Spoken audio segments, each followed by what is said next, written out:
mbukelo wekota to meet. If your heart is right with God, let me assure you, God will use you. God can do something through you. When God calls you into the ministry, you must be a person who have heard God's voice. Hey, that's powerful. Because God will direct you. God will point you into a place where He has already provided for you. Unkulunkulu can use anyone. Yes, anyone. God can use anyone. Yep. There's a situation ephambo kwakho because unkulunkulu ufuna ukusebenzisa wena.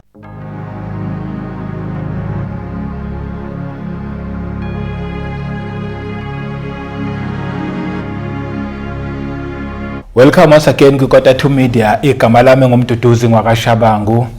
Ake sibingelele umoya ongcwele khona phakathi kwethu, sibingelele abangcwele kwizindawo zonke la kufinyelela khona le message yeKota 2 Media. Mhlawumbe uyaqala ukuhlana nale channel, ngizothi mina ungashintshi ungayindawo, awulahlekile. Usendaweni erathi impela kakhulu. La ekhaya ke sikhuluma indaba nje ezimnandi, indaba ezithinta umuntu kanye noNkulunkulu, akukho nje okunye. Sibonga ama returning viewers, sibonge bazalwane support enhlalani letha nikhombisa nokuthi na subscriber ukukhulisa lo msebenzi, ama comments amahle akhuthazayo enhlala njalo nwaletha nokulike. Siyabonga nje kakhulu yonke support eniyenzayo, siyayibonga nakuma channel partners nonke siyanibonga nje ngendlela eziningi ezahlukahlukene nisupporta ngayo. Inkosi ayinibusise inigcine. Namhlanje angikho angedwa njengoba nibona nje isetup ihlukile, angikho e-studio la ngijwayele ukuthi ngishuthe khona. Uphinde wangibiza futhi umfundisi uDr umpostoli Reverend TH Ncube bekanye nomama Ncube bathi akuphinde ubuye sinobufakazi nje busaqhubeke. Yazi ke umuntu ohamba noNkulunkulu uhlala nje nobufakazi nje, lithi nezwi onendodana unobufakazi. Bathi mina yithi ngingayimoshi ngibakhulumele. Ke sibabingelele nje qala, siyabonga kakhulu. Ngiphinde ngabuya ngisashowe futhi ngithi nje ngimina onamukelayo kuKota 2 Media. Siyabonga nje kakhulu leli ithuba esilitholayo. Sibonga kakhulu babuShabangu. Yebo. Sibonga uKota 2 Media. Yes. We are so grateful that you have accepted our request to come again to Ishawe, and siyambonga kakhulu uNkulunkulu. Also sibingelela ababukeli beKota 2 Media. Yebo. Okuyibona esithi silana nje ukuze sibe kanye nabo. Mlaleli weKota 2 Media, siyabonga kakhulu. Ngokudlule sathola a positive response. Kuba abukeli beKota 2 Media bebonga uNkulunkulu, bephakamisa amandla kaNkulunkulu. Futhi ilokho esikuzele la kuKota 2 Media ukuthi siphakamisa amandla kaNkulunkulu, siphakamisa amandla kaJesu. We are here to glorify God. Yes. And we thank God that He is the only one who deserves all the glory and honor. And I'm so grateful also that my wife is with me. Amen. So that she is going to share something in her heart as well. Ngafakaza mina babukeli ukuthi ngasizakala kanjani, ngamamukela kanjani uJesu empilweni yami, kwenzakalani, kodwa kwasala umlenze owodwa. babuShabangu, umama umfundisi kwagcina yena ithuba lakhe engakathola ukuthi naye eke ebhoboke naye. Yebo, wafika wabingelela ababukeli beKota 2 Media, kwakuhle kwamnandi. Yebo kakhulu. Kodwa ke futhi kukhona lokho ukuthi ngiyazi ukuthi umbukeli weKota 2 Media uyafisa ukuthi cha nangokumfundisi simzwile, kodwa ke manje nomama siyafisa ukuthi ngoba khona nabanye omama abaningi babomfundisi Shabangu ababukela le channel uKota 2 Media abafisa nabo ukuthi nathi sifisa ukuthi sizwe kwabayihambile indlela noma kwaba ngaphambi kwethu noma kwabasendleleni Yebo. noma ngayiphi indlela. So ke siyambonga kakhulu uNkulunkulu. Ngizodlulisela nje ithuba ukuthi umama umfundisi abingelele naye Yebo. ubabukeli beKota 2 Media noma ezobuye asukume kodwa nje kulesi sikhathi ngiyazi ukuthi nangu umbukeli weKota 2 Media. Yebo. Uthi ke nangu umama umfundisi ngiyambona. Yebo. Siyajabula futhi ukumbona. Oh kakhulu yebo. Ngicela ukukunikeza ke umama umfundisi ababingelele ababukeli beKota 2 Media. Amen. Ngiyababingelela ababukeli beKota 2 Media. Amen. Ngibingelela nomfundisi uShabangu, ngibingelela noBaba uNcube.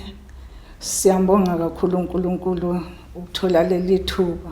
Amen. Ukuthi sibe la kuKota 2 Media. Inkosi isigcinile.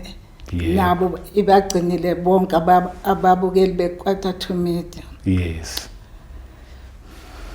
Siyabonga. Siyabonga kakhulu ma.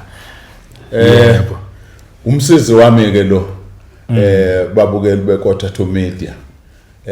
Usazobuya ngoba phela la kuKota 2 Media indlela sihambe sinaye sifuna ukuthi sikuveze lokho. Yes. Ukuthi indlela sihambile sinaye wanami endleleni wanami obizweni walisekela ubizo. Yebo. Ngakho naye kukhona indaba ekuya ngaphakathi azothi mayibuya engxenyeni yesibili ayibhodle ukuthi yena ke uNkulunkulu umsebenzise kanjani ngoba kukhulu akwenzile kakhulukazi nje ekutheni ubizo uNkulunkulu angibize ngalo siqhubeke sihambe lendlela. Yebo. Futhi ngiyabona ukuthi ngangeke ngikwazi ngithi ngihambe ngingedwa kodwa bekhona umsizi. Yes. uNkulunkulu angiphe yena ukuthi ngikwazi ukuyihamba lendlela ngithi mangibona kunzima angikhuthaze. Yebo. Athi asiqhubeke asiqhubeke endleleni. Yingakho silana nje mhlawumbe nombukeli weKota 2 Media uyabuka ukuthi hawu namhlanje kwaqhakaza nje kwakuhle kanje kunendaba yakho umbukeli weKota 2 Media. Sisazoyichaza indaba ukuthi ingane kukanje.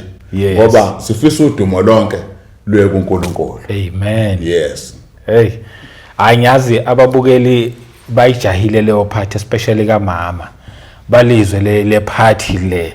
Actualekile esikhathini esiningi ukuthi omama baqhamuke bezoxoxa nje ukuthi belethe testimony ukuthi nami bengikhona ngenza 1 2 3 and ngiyazi ukuthi iyosiza abantu abaningi kakhulu. Iyokhuthaza especially kwisathi lo mama. Iyosiza nje kakhulu nakubo baba. Yebo sofunda sokujabulela mawusubuya futhi. Siyabonga mama. Yebo sibonge kakhulu.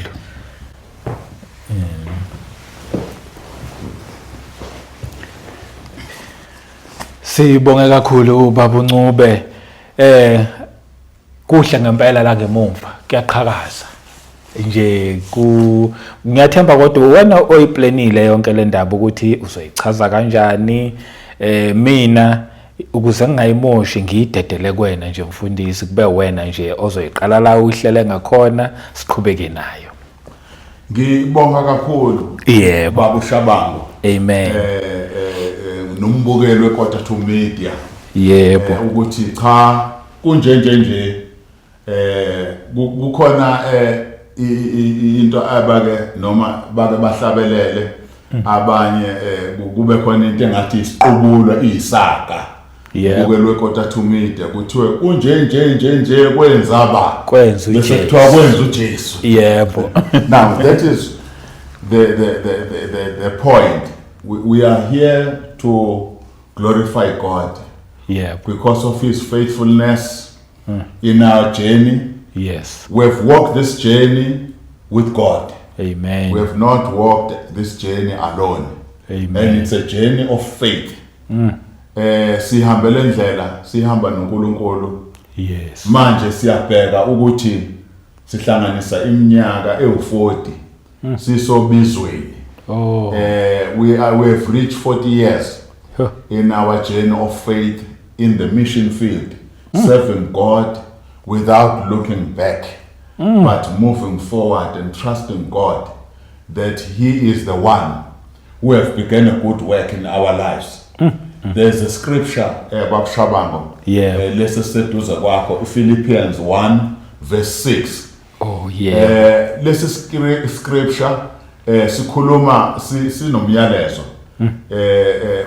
Paul, he wrote to the Philippians believers and he said to them, he who has begun a good work in you will bring it to completion. Amen. We've seen God starting a good work in our lives, in our calling.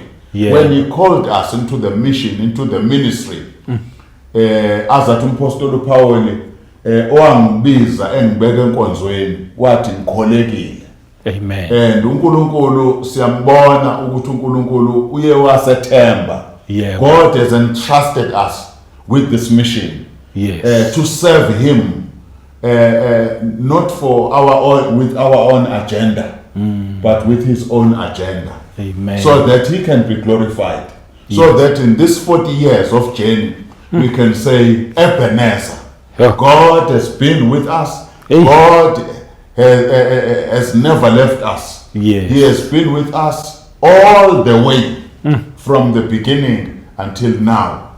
Wow. We never thought, Baba Uguti, will reach this point, this time. And also, while we're celebrating and giving God the glory about His goodness, about His faithfulness in our lives, I'm reminded of this, what I can call heroes of faith.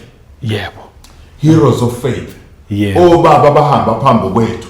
Oh Baba esizwa ngabo. Now they've gone to be with the Lord.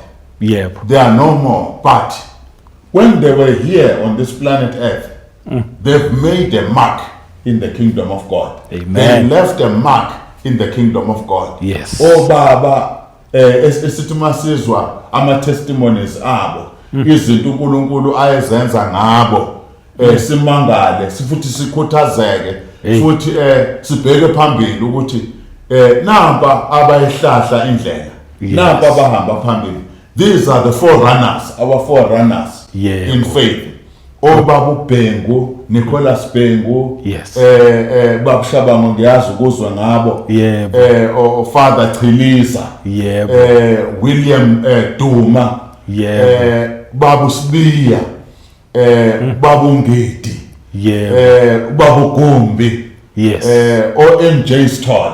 When we hear about their testimonies, you know how God worked through these men, how God used these men. Tina, who are following, who have just following behind them, we have been encouraged.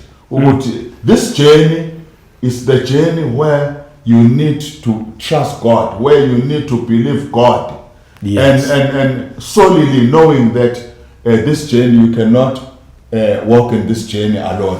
Sidinga uNkulunkulu kulolu hambo lolu. Ngoba lokho baba bayihamba indlela right to the end. Right to the end. Apostle Paul, he wrote a scripture. And he said, I've run the race and I finished the race. Here today we are celebrating our 40th year in the mission field. We are still running the race. We have not finished the race.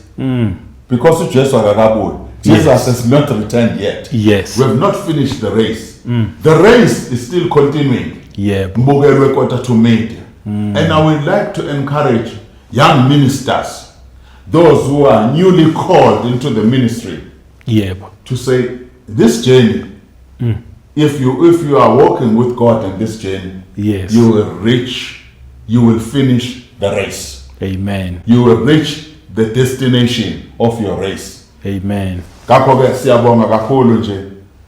I spoke about these heroes of faith, Babu Shabango, when God called me into the ministry, I thought He made a mistake because I was incapable. Even in my school days, I was a person who feared to stand in front of the class, to stand in front of the people. But God called me in spite of all that. Yebo. So I had that doubt ukuthi hawu uNkulunkulu ungibizile ngempela. Uyangazi kodwa ukuthi ngi-incapable, ngi-unable ukuthi ngifezele umsebenzi noma engenzele umsebenzi angibizela kuwona. But and also too, another thing, the second thing is that I was newly married. Ngangisemusha nje emshadweni. Yebo. Ngabuka nalokho ukuthi hawu uNkulunkulu uconsidered in lokho. Did God consider that I'm not a speaker? Yebo. Secondly, I'm newly married. But God is omniscient. uNkulunkulu wazi konke. Yebo. uNkulunkulu mayikubiza mbukeli weKota 2 Media. Ngifisa ukuthi ngimluleke umlaleli. Yes. Noma umbukeli nje weKota 2 Media ukuthi never look at yourself. Never consider your abilities. Yebo. How able you are. Because God knows when He chose you, when He called you, He knows that He is going to enable you. Yes. God calls the unqualified and qualifies them. Yebo. If He's going to use them. Yebo. Ngifunde eBhayibhelini with different heroes of faith in the Bible. When they were called by God, they had many excuses. Yes. But God knew that this is who the person that I have chosen. Nawe uNkulunkulu mayikubiza mbukeli weKota 2 Media. Yebo. Mhlawumbe abantu bangabuka baqale bakubukele phansi bakuhleke ukuthi hawu ucabanga ukuthi ungenzani. Hey. Yini ucabanga ukuthi what do you think you are? What do you think you can do? Yebo. But God look at us differently. Hey. uNkulunkulu nesinye isithombe ngathi baba uShabangu. Impela kunjalo. And ngikhumbula uDavide. Yebo. uDavide ukuze abe inkosi umndeni wakubo wawungaboni lutho. There was no sign or any qualities that they can see ukuthi no, this person qualifies to be a king. Yebo. And the father, the parents, David's father called all the other David's brothers, and he called them. He said, hey, the prophet must choose among these. Yebo. But God in His own eye looked on David. David was a shepherd boy. He was looking after the sheep. But God's eye was upon him. Yebo. Because God does not look at our outward appearance. Oh. God looks at the heart. Yes. If your heart is right, mbukeli weKota 2 Media, if your heart is right with God, Yebo. let me assure you, God will use you. Yes. God can do something through you Yes. because He sees your heart. That your heart is right with God. Your heart is after God. Yes. You want to please God. Amen. You want to serve God. You love to serve God. Amen. Don't look at yourself. Yebo. uNkulunkulu uyazi ukuthi njengoba sekubizile nje noma usanda kufika kweministry noma usulihambile uhambo lweministry uNkulunkulu ekusebenzisa, never allow any thoughts ukuthi no, maybe I've never had God, maybe it's my own decision. Yeah. Maybe I've made a mistake. If your heart is connected to God, Yebo. God is going to use you for the extension of His kingdom. Amen. Now, I said God calls the unqualified and qualifies them. Babu Shabang, I'm one of those who have that testimony. Lesimanga. Ukuthi uNkulunkulu ubiza umuntu ongaqualify, Hey. amqualifies. Yebo. Now, another thing, when we're talking about a 40 years journey with God, Yes. I've got few things that I would like to share because the 40th walk with God, the 40th journey with God, there are many things esingafakaza ngazo. Yeah. Ziningi izinto esingakhuluma ngazo ukuthi uNkulunkulu wenza lokhu. I did mention some of those things in the former podcast, our recordings. Yes. Ukuthi uNkulunkulu sambona la. Yeah. But today I would like to put it into a nutshell. Umbukelo weKotathu Media ukuthi no okusempeleni ijeni kaNkuluNkulu ngeke siyiqede namhlanje i40 years journey sithi okay naku konke uNkulunkulu akwenzile, but there are few things ezibalekile babushabango ekufanele ukuthi sibheke. There are few things ama highlights ekufanele siwabuke ukuthi naku okunye uNkulunkulu akwenza, naku okunye noma singeke sikubale konke mbukelo weKotathu Media, kodwa lokho esizokuthinta khona ukuthi kuzokusiza mbukelo weKotathu Media futhi kuzoqinisa futhi kuzokunikeza ithemba futhi mawukade usuhleli phansi kuzokusukumisa, mawukade usungabaza kuzoqeda futhi ukungabaza obizweni lakho noNkulunkulu. Amen. There are 7 things engifuna ukuyimention obizweni ezibalulekile kumbukeli weKotathu Media. One is to hear God's voice. When God calls you, you need to be able to hear his voice. Amen. Angenza isibonelo.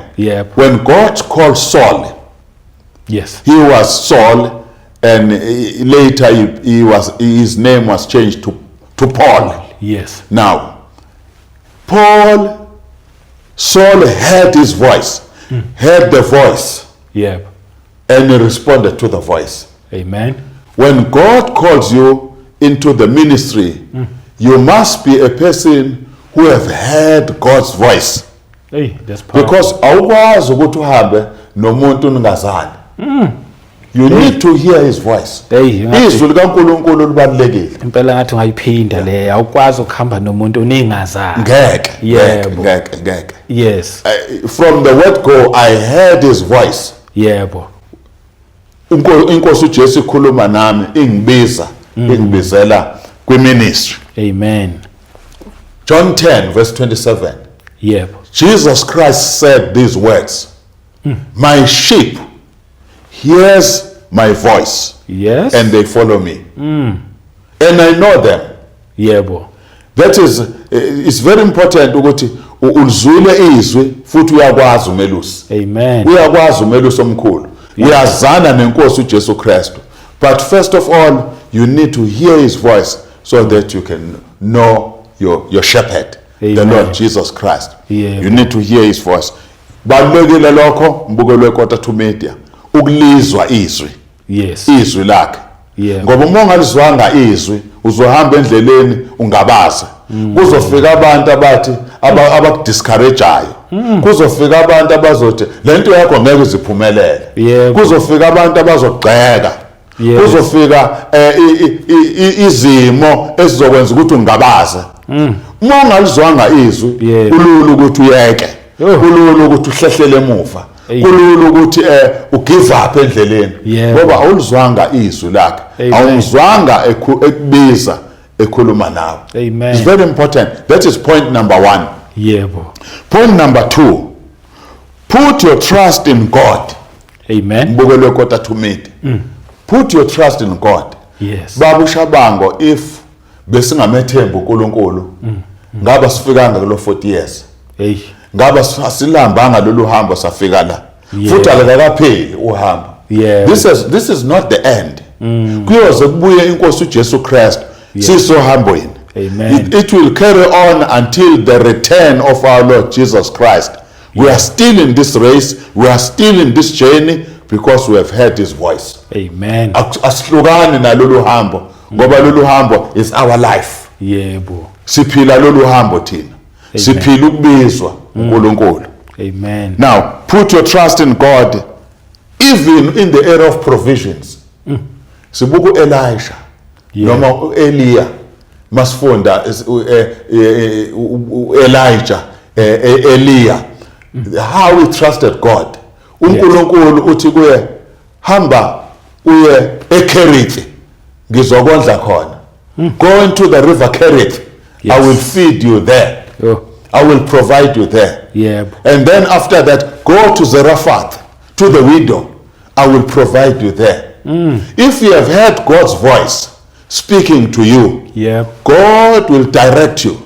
God will will point you into a place where he has already provided for you. The main thing, Lana Babu Shabangwa, Yeah. before God calls a person, he knows how he's going to provide. I-provision isuke isivele isikhona. The provision is already there. Yebo. Usevele uNkulunkulu useprovidile. Yebo. Now, Abraham. Yes. Abraham, he took Isaac to go to Mount Moriah Yeah. to offer him as a sacrifice. Yes. But he obeyed God. He heard God's voice. Yes. Now, when he arrived there, God had already provided the lamb. Hey. The lamb was there. Amen. Mlaleni mbukeli weKota 2 Media. Yeah. God does not respond to you unless you take a step of faith. Unless you say, I've heard God's voice, I'm stepping by faith. Yebo. I'm going by faith. I'm going to trust God. I'm going to believe God. Ukuthi uNkulunkulu engibizile, uNkulunkulu khona uzoprovide. Ngoba njengoba sikhuluma nje Babu Shabangu njengamanje. Yebo. Ngiyazi kukhona umbukelo obukele njengamanje. Kunama challenges empilweni yakhe. There are challenges. Yeah. Financial challenges. Kunezimo abona ukuthi umsebenzi kaNkulunkulu uyawushisekela. Yeah. Umsebenzi kaNkulunkulu uyawuthanda Yeah. futhi uzinikele. Kunezinto futhi aseyidelile Yeah. wayishiya. Yeah. Ngoba ngikhumbula ngelinye ilanga uPetro mayethi kuqubuka into eziningi Babu Shabango kule Yeah. 40 years in this 40 years. Ngikhumbula ukuthi uPetro wake wathi kuJesu enkosini uJesu thina esikulandelayo Yebo. siyotholana. Yebo impela. Indoda yayicabanga inwa ekhanda ukuthi sisohambweni la. uJesu kodwa waphendula athi nini ningilandela ngokuphinda ukuzalwa niyothola okuningi Yebo. okungaphezulu sekuphindiwe. Yo. Ngoba uNkulunkulu akambiza umuntu wakhe amkhohlwe abesemkhohlwa. When God has called you into the ministry, it does not forget about you, Amen.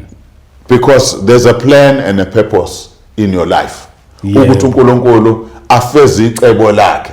Yo. Akufezeki la icebo lomuntu, Yes. ufezeki icebo lakhe. Lakhe, yeah. So it's very important Amen. ukuthi umlandele uNkulunkulu ube persistent. Point number 3, be persistent. Iba umuntu oqhubekayo.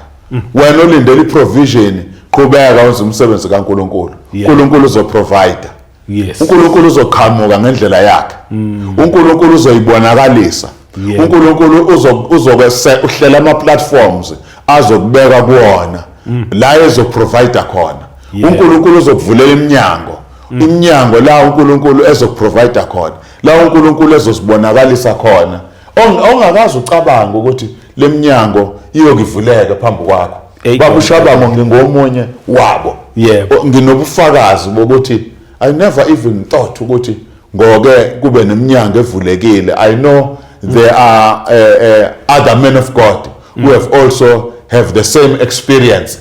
Ukushumayela einhlangene zonke to Yeah. preach the gospel to all nations. Yeah. I'm not the only one, but I never thought in my case, I never thought that one day I will preach the gospel to other race groups, to other nations. Yebo. Ngangacabangi lokho because I was looking at myself ukuthi mina do I qualify for that? Kodwa uNkulunkulu Babu Shabango Wakuqualifyisa. wangiqualifyisa. Amen. Yebo. Wangiqualifyisa. All the glory belongs to God. Amen. All the glory to God. Amen. Now, point number 4. Mbukeli weKota 2 Media. Ngithe nje lama point, let me jot it down because I know ukuthi kunezingcebo zikaNkulunkulu. Ngiyayithanda ke mina baba izingcebo zikaNkulunkulu. Irrespective of ama denomination. Yeah. I love all the men of God who are called, because there is only one person who have called us. Amen. There are not many people. It's only God. We are called by God. Yeah. But we have different gifts, different ministries, different callings. Amen. We serve God with according how He has called us, Yeah. according to the assignment that he has given to us as individuals. Yes. Your assignment, Babu Shabango, Yep. is to bring us here to Quarter to Media. Yep. And there might be other things uNkulunkulu akusebenzisa kuzona. Yep. But i-assignment yakho sikuyo. Now we have Quarter to Media here in Ishawe because the man of God has been given an assignment. Amen. So that ukuze ngikhulume nawe mbukeli we-Quarter to Media ukuze ungibone la ku-Quarter to Media. Wawungeke ungibone ukuba u-Quarter to Media ubungekho. Ukube akekho uNkulunkulu umuntu amnikezele assignment ukuthi kube khona i-Quarter to Media. Uduma lonke silunikeza uNkulunkulu. We give God all the glory. Amen. Yebo. Okay, point number 4. Never give up when your faith is tested. Okay. Never give up when your faith is tested. Because endleleni, in this journey, Yep. there are times when you feel that, hey, my faith is tested. There are times when your faith is tested Yes. in this journey. Yep. Ngingasho okuningi mbukeli we-Quarter to Media ukuthi ama-test esihlangabezane nawo kuze kufike kulesi sikhathi namhlanje ngihlale la ngithi glory to God. Ngithi uNkulunkulu udumo malube kuye ngoba lama test afike kithi Yeah. asiwaphasanga ngokuhlakanipha kwethu. Asiwaphasanga futhi ngawethu amandla Yeah. mbukeli we-Quarter to Media. But God has been there. Amen. God showed up. Oh. uNkulunkulu uyavela. uNkulunkulu uyayibonakalisa kumuntu ambizileyo. Amen. Never give up when you are tested. Okay. Point number 5. To believe God's promises. And God never changes his promises. Oh. God's promises will never change. Yebo. When you believe when you hold on to God's promises comes to pass. Amen. uNkulunkulu nje into ayithembisile izwi lakhe alijiki. Amen. Izwi likaNkulunkulu liyafezeka. Usho njalo umprofeti uIsaiah laphana ngithi uIsaiah 55 athi izwi likaNkulunkulu maliphuma kuye liza njengemvula. Futhi liyawufeza umsebenzi uNkulunkulu alithumele wona. Amen. Ngizothi mina ebufakazini bami nokubonga uNkulunkulu kuleminyaka uNkulunkulu enathi esisebenzisa ngalolu bizo asibizele lona. Yes. Yebo Babu Shabango ubizwe engibizwe ngalo luhambe uNkulunkulu walishintsha ngoba uNkulunkulu obizweni uhamba enza iprogram yakhe. Yebo. Kwesinye isikhathi akuqhubeki ngendlela osokuqale ngayo. Yebo. Kodwa kuhambe endleleni uNkulunkulu abona ukuthi manje hayi la kade udlala number 2 manje usuzodlala number 7. Yebo. Uvuma uNkulunkulu umbukeli we-Quarter to Media enze wena ube yisitsha nje. Yebo. Ube yisitsha. Ngize ngithi baba umfundisi uShabango. Yebo. Ngithi ngifakaza nje ngithi mina uNkulunkulu ngiyamvumela ukuthi angenza noma yini afuna ukuyenza ngami. Noma yini afuna ukuyenza uNkulunkulu. Nefuna ngibe yibhala ngelinye ilanga. If God wants to use me as a wheelbarrow, I'm here, I'm available. Yes. If God wants to use me as a spade, I'm available. Amen. If God wants to use me as a pick, I'm available. Yebo. Ngoba it's not about me here. It's Yes. about him. Yebo. It's about God wanting to fulfill his purpose in our lives. Is God wants to fulfill his purpose and his plan in our lives. Yebo. Manje kufanele simvumele uNkulunkulu. Ungasho ukuthi hayi ngoba ngaqala kanje okusho ukuthi yona ndlela lena uNkulunkulu kuphela angibizele kuyona. Because when God changes plans, he is the one, he is the driver. Yebo. When God say turn left, you turn left. Amen. When God say turn right, you must turn right. If he calls you to turn right. Yeah. Because uNkulunkulu okubizile. Ungabi rigid. Uthi mina ngazi nje ukuthi ngibizele lokho. Yebo. Phela akukho okunye. Baba umfundisi uShabango. Yebo. Mina even in my obizweni bengakaze ngicabange ukuthi ngokuhamba kwesikhathi uNkulunkulu uyokathi awuhambe wenze open air Yebo. Ngiyibona nje ukuthi abantu bazothini mhlambe bazongihleka uyayibona le nto. Yebo. Awuhambe wenze open air uwini imphefumulo. Kodwa I obeyed. Yes. Ufuna umuntu olalelayo.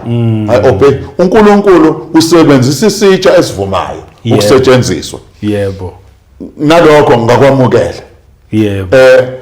uNkulunkulu ma evula umnyango noma ekumema ukuthi awushumele la etendeni angikwazi ukuthi ngithi hayi angikwazi ukuvangela noma angikwazi ukwenzani. Yes. Kanti imina nengisebenzayo la.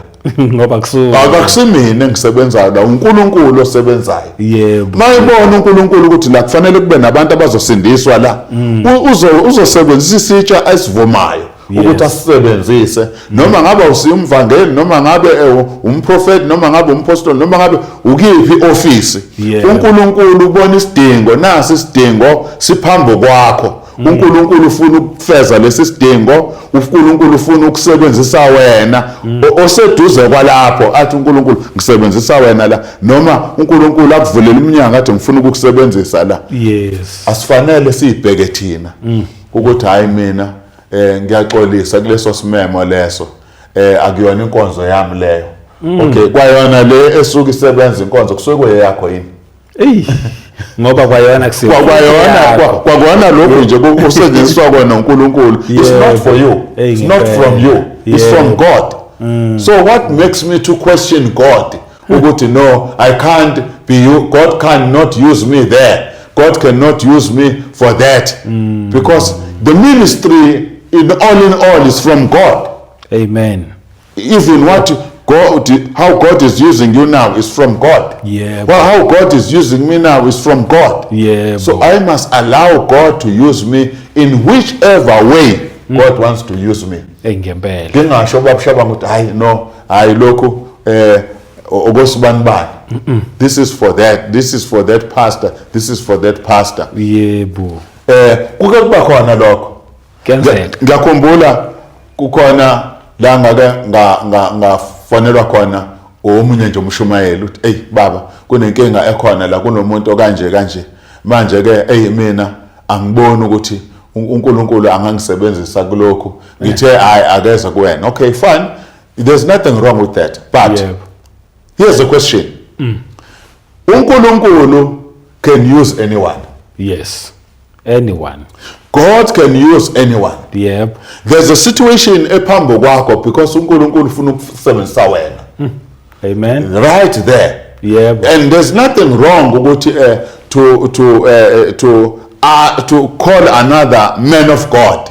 There's nothing wrong with that. Yep. But first of all, ask yourself a question. Why lento iqondane nami? Yes. Yeah. Why lento iqondane nami?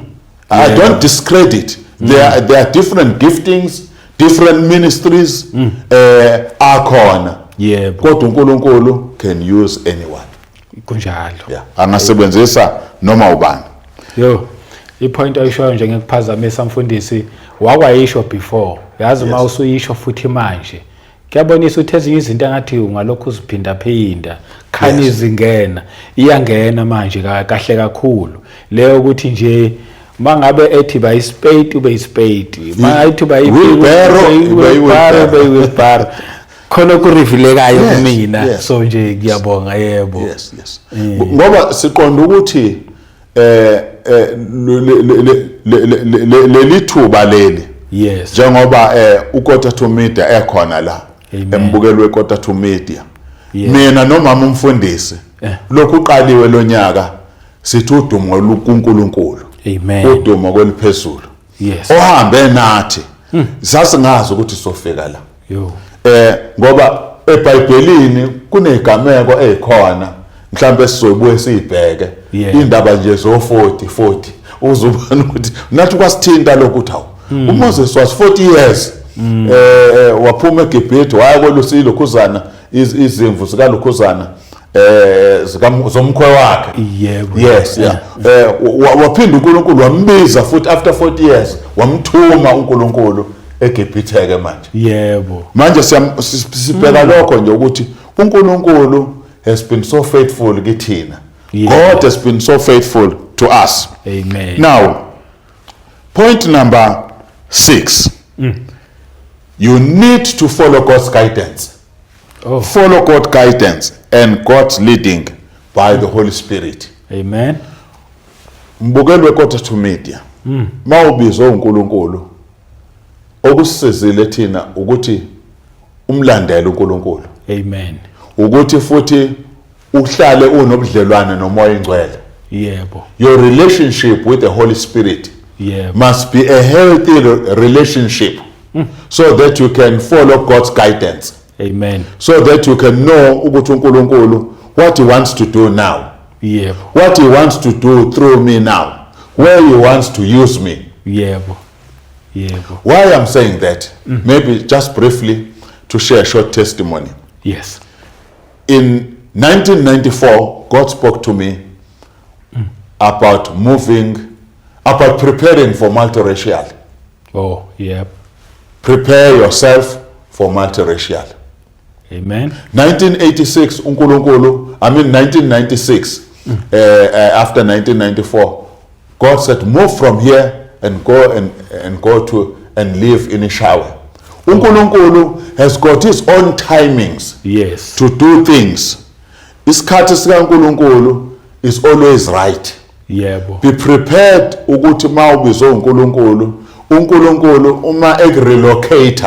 When God relocates you, Amen. you need to follow God's guidance. Because God knows Yes. ukuthi la ethi yakhona ufuna ukwenzani. Yebo. The assignment is from God. Ukuzifezeke, you need to follow God's guidance. Say amen. And be led by the Holy Spirit. The last point, the number 7 point. To overcome temptations and die to self, Yebo. have self-denial. Overcome temptations, die to self, deny yourself, so that you can follow God without deviating from God's plan. Yes. Without being sidetracked.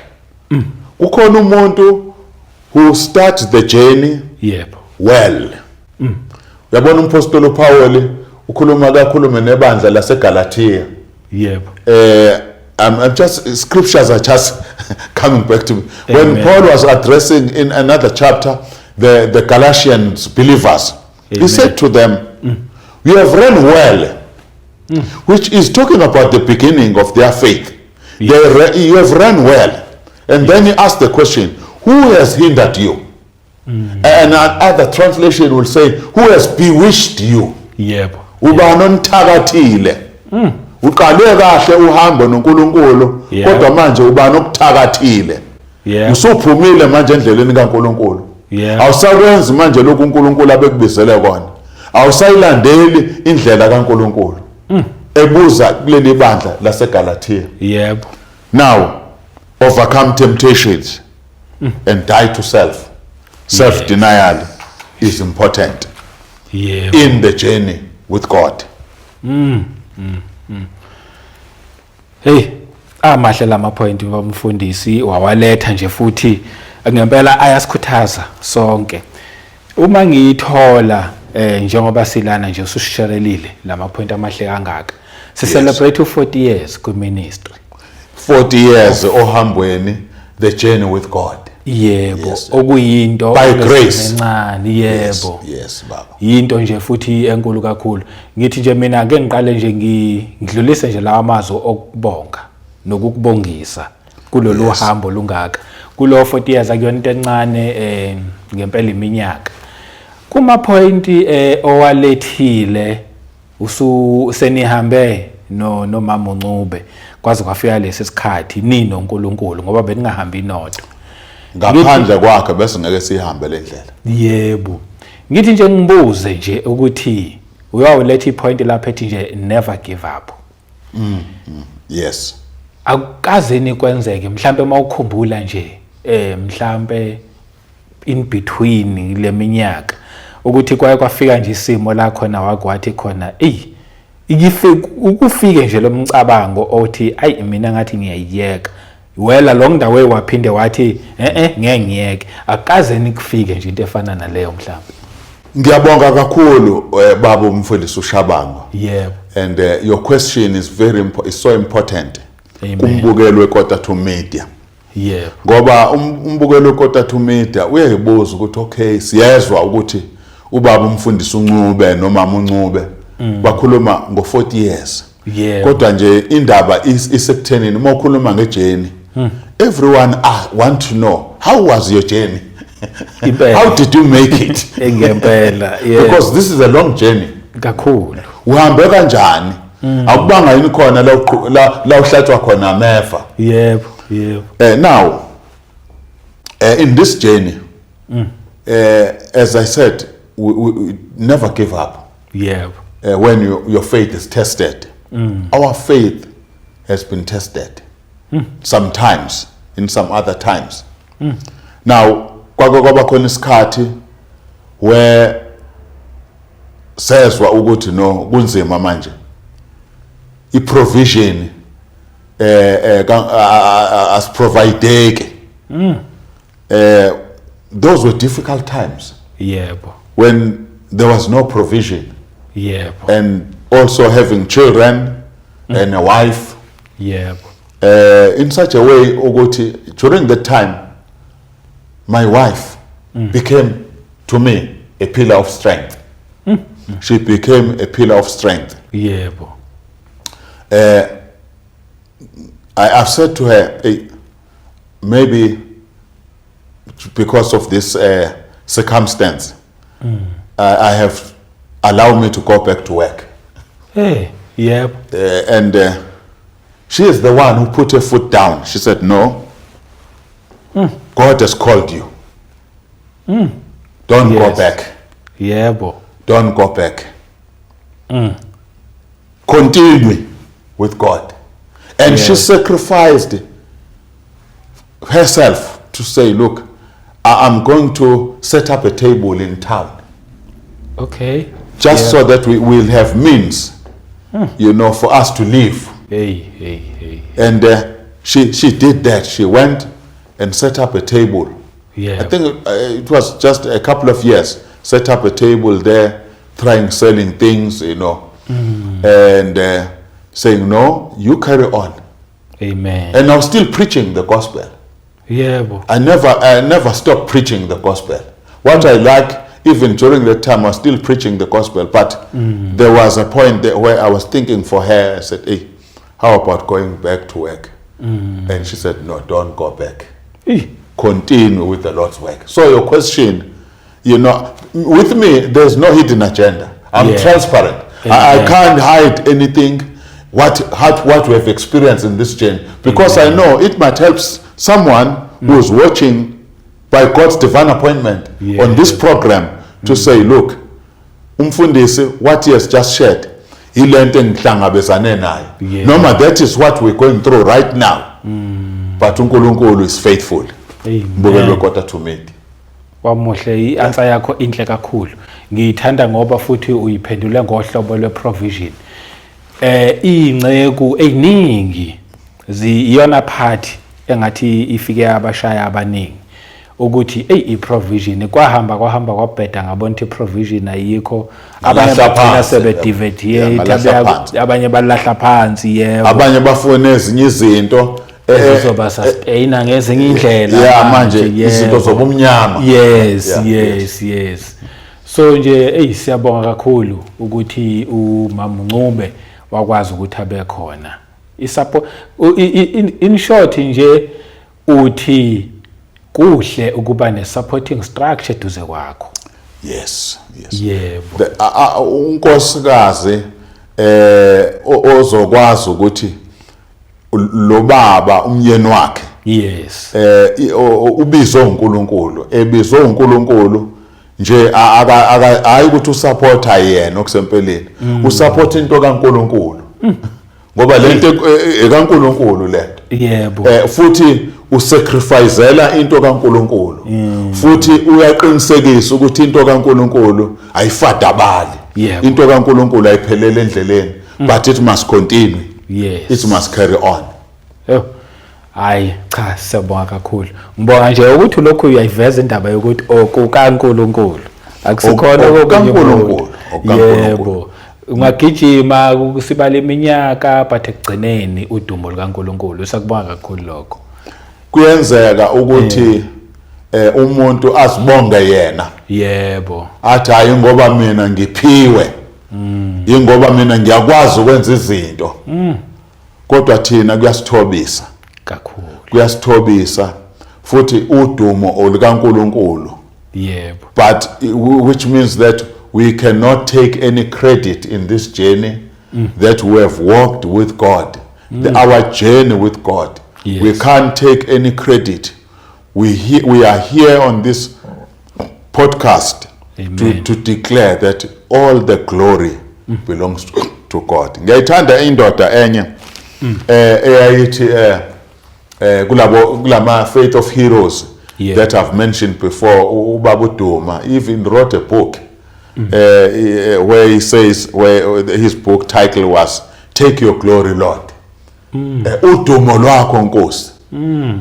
Why usathana afuna udumo lubo lwabantu afuna ukuthi kudunyiswe umuntu udumo lwakho uNkulunkulu ngoba alendlela lena yonke nokwenzakalayo akwenziwe umuntu kwenziwe uNkulunkulu mawukhulekela umuntu waphila glory to God udumo kuNkulunkulu imangalisa uNkulunkulu azenzayo usuke bonakalisa amandla akhe ukuthi uNkulunkulu ukuwe ukwembethe uNkulunkulu futhi uNkulunkulu ukuphathisile futhi uNkulunkulu usebenza ngawe ngoba uNkulunkulu ngeke ehle ezulwini baba umfundisi uShabango azohamba lemhlabeni ngeinyawo kodwa uNkulunkulu even inkosi uJesu Christ yathi kubafundi bayo qalana eJerusalem nishumayela ivangeli ngoba inkonzo yayisi hand over uNkulunkulu way hand over kubantu ababizileyo kubantu abakhethile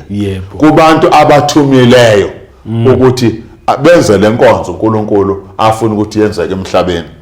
Now to all the viewers around the world all over the world I would like to say wherever you are whichever country that you are watching this program Quarter to Media on YouTube. Amen. I'm here to encourage you. If you are a man of God, you have called by God, God is able to use you no matter where you are. What is impossible with man is possible with God. Yes. Maybe some people will say, well, yes, God called me, but the economic situation is working against me. Yeah. But I will say to you, just believe God. God can do anything. Yes. God can use whosoever he can use so that your calling is being accomplished. Yes. So that assignment that God has given to you is being fulfilled. Yeah. So that you can also run the race with God and serve God's plan and purpose be accomplished in your life. Siyambonga kakhulu uNkulunkulu baba Shabango. God has no what you call it, there's no problem with God where you are. It's not a problem with God that I'm in this situation or where I'm amongst the poor people or whatever the case may be. God is everywhere. God can provide and meet your needs if he has called you and if you trust him. If you stood the test and knowing that God is going to show up, God shows up. Amen. Siyabonga baba. Siyabonga kakhulu. This is part 1. Ngizothi ka season 2 ngoba last year saba no season 1 lapho kwaba nje nama episode nje. Mangabe uthi uyaqala ukuhlangana nomfundisi uNcube ubheke uzobona khona ama previous episodes esake saba nawo. This time around ngizothi season 2 part 1 lo siyabuya nje futhi no part 2 ngoba ngisesekhona la. Ngizothi sizo celebrate u40 years kwi ministry plus nalokho uNkulunkulu akubekile kuyena ukuthi asisherele khona. Udokotela ngempela futhi udoctor, ureverend, umpostoli futhi uma ubuka uhambo lwakhe uyabona ukuthi cha ulokho ehamba nje noNkulunkulu emsebenzisa ngendlela ezahlukene. uTH Ncube ngizothi kuwena osekhaya obukelayo njengamanje mhlawumbe awukakamamukela uJesu Kristu ukuthi abe inkosi nomsindisi wokuphila kwakho, ngizothi ungalilahlele ithuba, ungajabuleli ukubukela nje lezi indaba ezimnandi kangaka kodwa wena ubungaphandle. Nawe ngizokumema nje woza ngene ekhaya nawe thatha uJesu nje abe inkosi nomsindisi. Usuzwile ukuthi kanti kuyahambeka u40 years. Ngangicabanga mina ukuthi into yensindiso into engekho. Cha sikhuluma impela yona insindiso indaba kaJesu Kristu. Umuntu nje ekholwa kuye yena kuphela.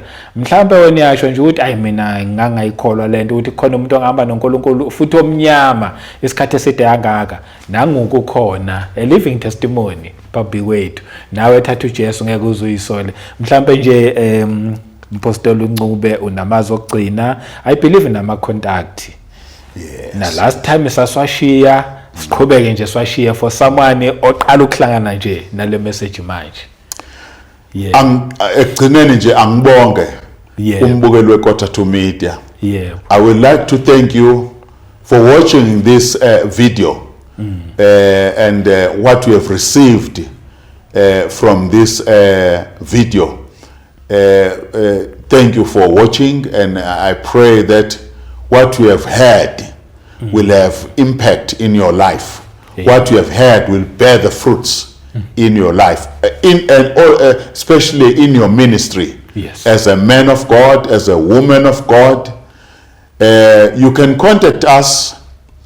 Maybe someone is in need of prayer or whatever need you have in terms of prayer and advice. My cell number is 0733856754. Yes. And also, Bab Shabangu, we are also now on media platforms. Though I'm still new on media platforms. Viewers all over the world, you can reach us on TikTok, Dynamite Gospel Outreach. Amen. Dynamite Gospel Outreach, as well as Facebook. May the Lord richly bless you for watching this video. And I know your life will never be the same. God be with you. Yes. Meet us again on the next episode. Sabonga kakhulu mfundisi Ncube. Nawe inkosi ayigcine nje kubusisa sisazolokhu siqhubeka ngisasekhona la. Sibonga kakhulu kuwo wonke umuntu emsemakhaya. iKota2 Media ngeke izizifike la ifike khona ngaphandle kwenu. Siyanibonga nje kakhulu, siyambonga uNkulunkulu ngani. Ayiqhubeke inisebenzisa nani, inibusisa inkosi ngomusa wenkosi uJesu Kristu. Asiphinde sihlangane kwivideo elandelayo. Amen.